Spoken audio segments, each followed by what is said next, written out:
Viva Pete Senior Santo Niño, mga abe, nito nga nakaraang Sabado ay may event dito sa Toronto, ikalawang taon ng Sinulog Festival Toronto Bazaar at ito po yung mga kinuna namin.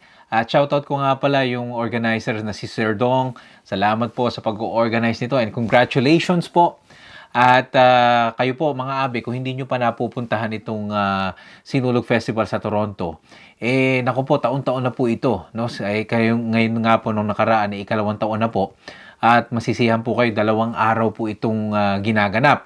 And shoutout ko rin yung ating kasama na si Bobby Alejandro, si Bob, the Realtor.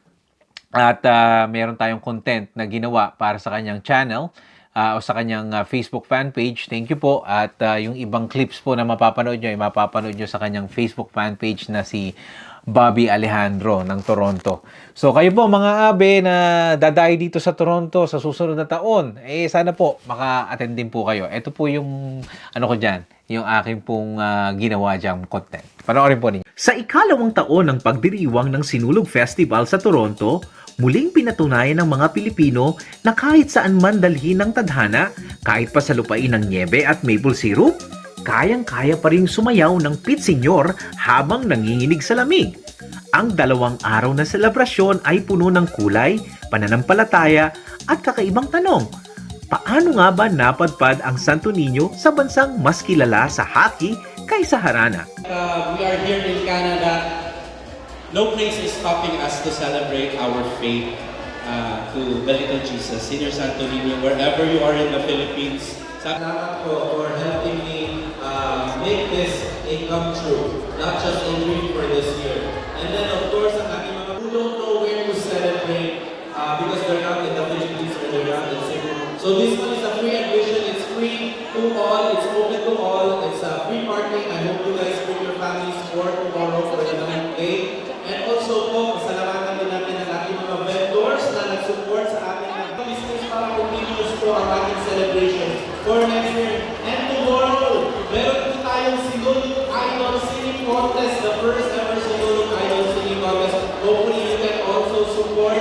And the Sinulog Queen, first year din po ng Sinulog Queen, you are going to see beautiful ladies with their graceful dancing and their platform on how they can be a good. Once again, thank you so much. Palapakan natin ang ating mga sarili and give it back to Joey and Jaja! Makikita sa pagdiriwang ang makukulay na kasuotan na tila naligaw sa panahon, makintab na mga damit, pangpista, at sinabayan ng makakapal na jacket at thermal leggings. Ang Santo Niño ay dating hubad ang paa sa Cebu, ay ngayon tila handa na sa snowstorm marahil may suot na invisible na winter boots. Sa bawat indak ng sayaw ay may kasamang panalangin. Una, para sa biyaya. Pangalawa, para huwag madulas sa yelo.